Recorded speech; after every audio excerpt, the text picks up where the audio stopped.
Hello everyone, welcome to ET Studios, and today we're having a look at a brilliant design on the workshop by Endar. It is the Akira class from Star Trek, and I'm particularly excited about this one because it's not a very easy ship to design, to build in space engineers especially, and I think he's done an absolutely brilliant job. The most difficult part about this one is definitely the nacelles and the nacelle pylons because of the way they're shaped.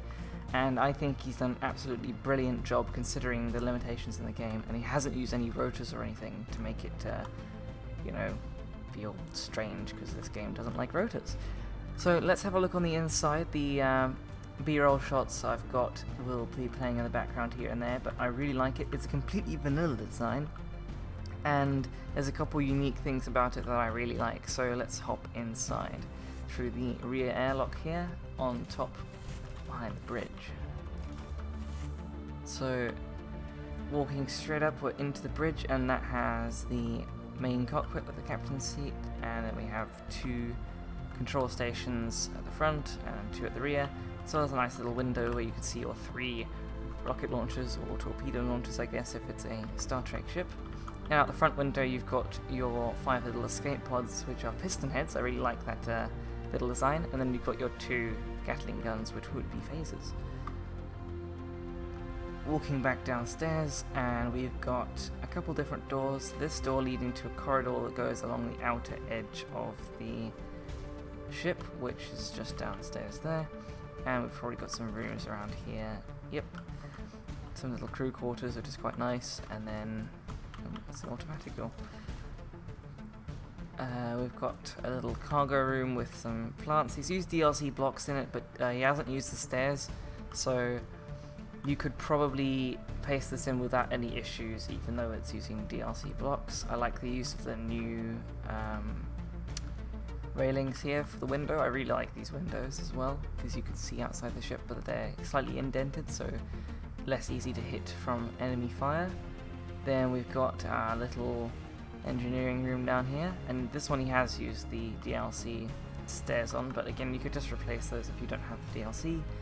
Won't take too long at all. And then you've got your warp core, I guess, and a little dump drive at the back, which is quite nice because being completely vanilla, it can do pretty much anything you want it to do. I'm not sure if it has a refinery on board. Let's have a look.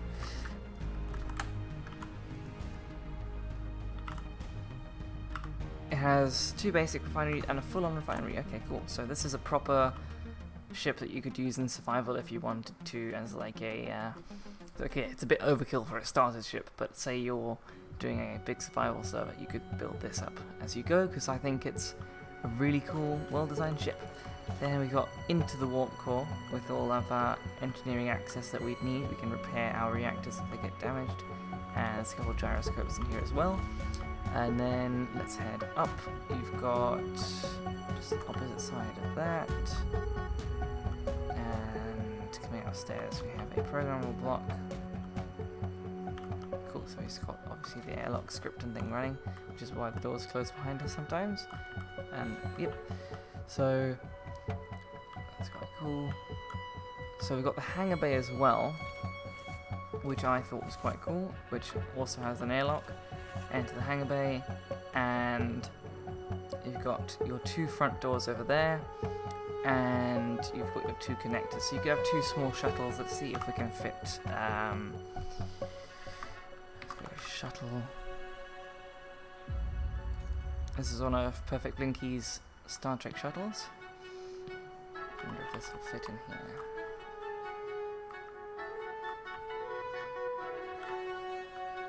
It looks like it would if we flew it in afterwards. Let's... oh, okay, no, the door's a bit small for that. It would be nice if the doors matched up better with the size of the hangar bay, but I guess if you're bringing in a small shuttle, that would work. You could design a small craft to come in here, or you could redesign the doors if you were doing a survival server and you needed more space. All you need to do is move... either make it off-center and move that one in, or you could add another one above. But let's open up the doors. That was not the right door. Oh, it is. Cool, so we've got the doors. Now, being a survival-ready ship, this is probably its only real weak point, is the fact that these are made of catwalks, and if someone wanted to kill your ship, they could very easily do it by just shooting out a couple of the catwalks here, and if you had any shuttles in there, they would just be dead. So, it's a good way of saving space without using half blocks, because that would ruin the design, I think, a little bit in the front here. But I think it's definitely a weak point of the ship.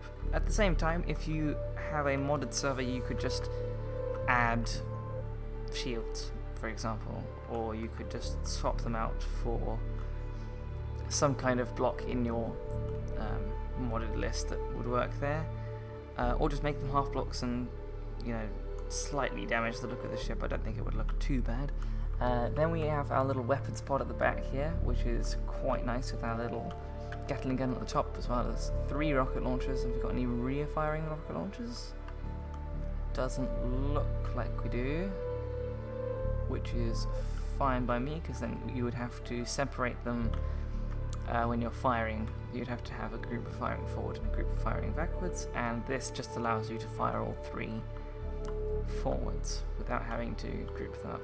Then I like the little rooms you've got in this wing on the 2 little don't know what you call these, they're just the pieces that connect to the pylons. Let's fly and see if we can get into those.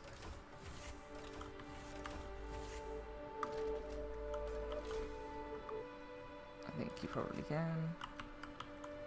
Yep. So right up here we have our little corridor, which is quite nice. I like the fact that you can look out here, and you've got the saucer section there, and you've got a nacelle there. What have we got back here? Cool, so just more and more of the same. I really like this though, because you could repurpose this if you are in a survival server again. You could turn this into more cargo space, or if you wanted it to be more maneuverable, you could get some more gyros, whatever you like. But I really like the extra space he's got in here that you can use. I don't know if he's got cryopods on board. Let's have a look at that. Cryo. It's got 1, so you could add more cryo chambers in here, and I think that would be a really cool addition to the ship. So it's very customizable, I guess you could say, because you've got all this extra space that you can use, but at the same time, as it is, I like it a lot. So it's a very well thought out design. Then you've got more corridors leading to crew quarters and the airlock again. Let's see how it handles, shall we? It's a pretty decent acceleration for a large ship like this. We're already at 30-40 meters per second.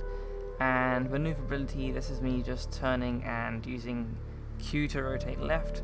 And I'd say that's a pretty decent rotational speed. Let's turn ourselves against the direction we were going and slow us down.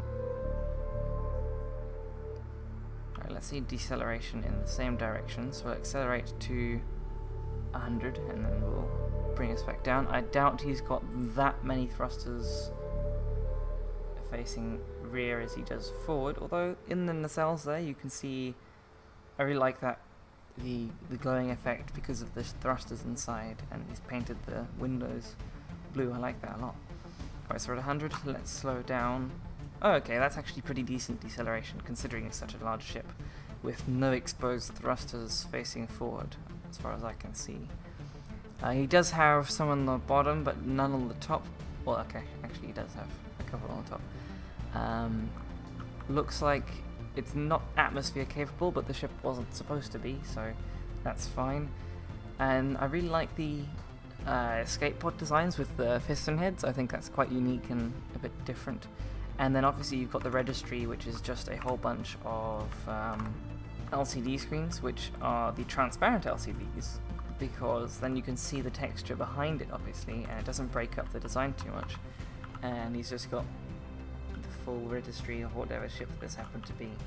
And I really like that a lot, because usually if you have an LCD screen, it's got a black background, so you'd break up the look of the whole front, but because it's got the transparent LCDs, you can actually see the texture continue behind it, like this line continues down underneath it. So I really like that a lot, and I'm very happy with this design, and I really like the way he's done it. Obviously there'll be a workshop link in the description below, It's got plenty of little turrets around it, and that's a combination between Gatling guns and interior turrets. And I'm pretty sure that most of the Gatling turrets, yep, they're all conveyed up, so again, survival ready, and you could swap those out for modded weapons if you had them in your server. So I really like the design. It's a brilliant ship. It's got all the things you need for a survival ready ship, and it looks great. I'm very surprised you managed to get the nacelles right, because it's not a very easy shape to follow on, especially with the limited blocks we have in Space Engineers. So overall, I'm very happy with this ship. It looks great, and I'll probably fire it around quite a lot with some other Star Trek designs, so you'll probably see this ship quite a lot in future. So thank you everyone for watching. There's a Discord server below, and actually Endar, the person who designed this ship, is in my Discord server, so you could join it and have a chat with him.